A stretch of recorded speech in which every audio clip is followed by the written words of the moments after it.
Hello friends, welcome to home food Tamil. Friends, இன்றைக்கி ரொம்ப டேஸ்டியான நல்ல ஹெல்த்தியான மொறுன்னு பச்சைப்பயிறு தோசை எப்படி செய்யலாம் பார்க்கலாங்க. இந்த தோசை பார்த்திங்கன்னா மாவு அரைச்ச உடனே ஊற்றலாங்க. 8 மணி நேரம் புளிக்க வைக்கவே தேவையில்லை. உடனே மாவு அரைச்சிட்டு ஊற்றினாலும் இந்த தோசை வந்து நல்லா மொறுன்னு நல்லா சாப்பிட்றதுக்கு அவ்வளோ டேஸ்டியாக இருக்குங்க. இந்த மொறு தோசைக்கு வந்து நிறைய டிப்ஸ்லாம் ஷேர் பண்ணியிருக்கேங்க. வீடியோ ஸ்கிப் பண்ணாமல் பாருங்கள் ஃப்ரெண்ட்ஸ். இப்போ இந்த பச்சைப்பயிறு தோசைக்கு பார்த்திங்கன்னா 1 கப் அளவுக்கு பச்சைப்பயிறு எடுத்துருக்கேங்க. அதே 1 கப் அளவுக்கு ரேஷன் கடையில் கொடுத்த பச்சரிசி வந்து எடுத்துருக்கேங்க.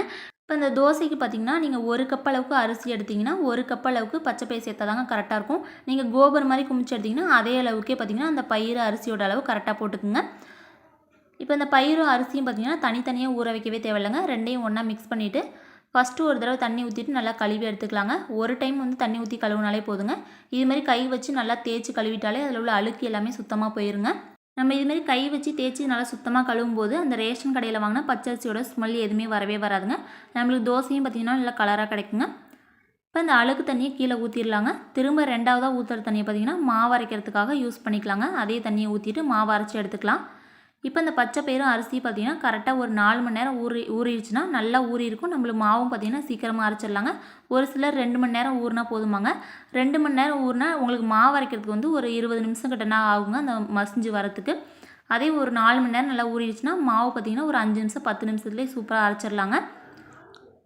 இப்போ இந்த அரிசியும் பச்சை பயிரும் பார்த்திங்கன்னா நல்லா ஒரு 4 மணி நேரம் ஊறிடுச்சுங்க. கரெக்டாக நான் ஒரு மதியம் 2 மணி போல் இந்த அரிசியும் பயிரும் ஊற வச்சேன்.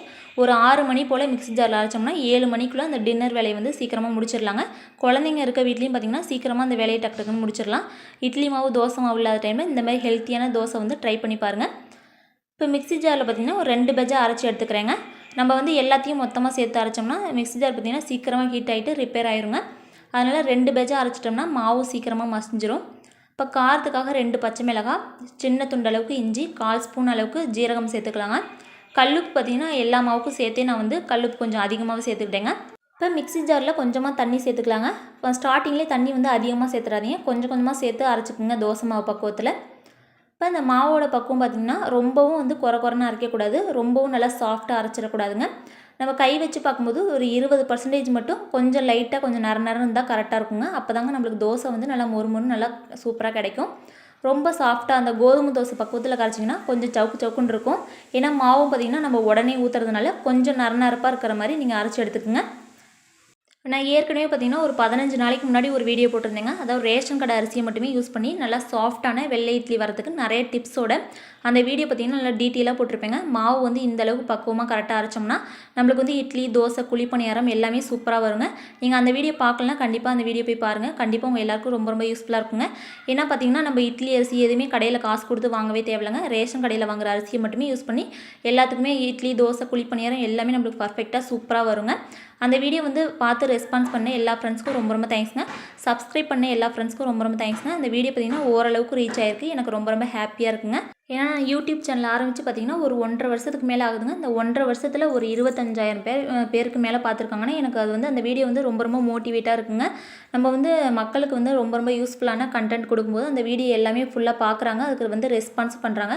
கண்டிப்பாக நம்ம சேனலில் பார்த்திங்கன்னா இனிமேல் ரொம்ப யூஸ்ஃபுல்லான கண்டென்ட் வீடியோ வந்து போடுறேங்க. புதுசாக பார்க்குறவங்க எல்லாமே சப்ஸ்கிரைப் பண்ணிக்கோங்க. இப்போ அந்த மாவு எல்லாமே அரைச்சதுக்கப்புறம் தோசை மாவு பக்குவத்தில் மாவு கலந்துக்குங்க.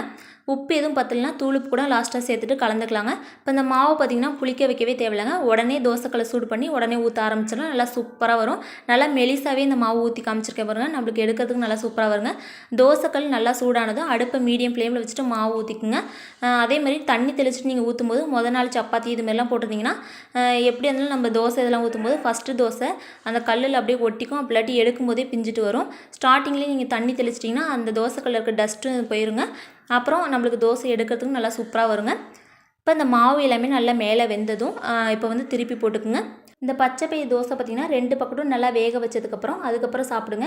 ஏன்னா இந்த மாவு வந்து ஒரு 8 மணி நேரம் வந்து நம்ம புளிக்க வைக்கவே தேவையில்லை. மாவு அரைச்ச உடனே நம்ம ஊற்றுறதுனால 2 பக்கட்டும் நல்லா வேக வச்சுட்டு அதுக்கப்புறம் சாப்பிடுங்க. ரொம்ப நல்லாயிருக்குங்க. இப்போ ரொம்ப ஹெல்த்தியான நல்லா மொறு பச்சை பயிறு தோசை எப்படி பண்ணுறதுன்னு பார்த்தாச்சு. கண்டிப்பாக இந்த வீடியோ எல்லாமே உங்களுக்கு ரொம்ப யூஸ்ஃபுல்லாக இருக்கும்னு நினைக்கிறேன். நான் சொன்ன அளவு எல்லாமே நீங்களும் கரெக்டாக போட்டிங்கன்னா உங்களுக்கு பர்ஃபெக்டான பச்சை பயிறு தோசை சூப்பராக கிடைக்குங்க.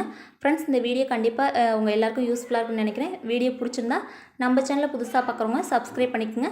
Okay friends, thank you so much.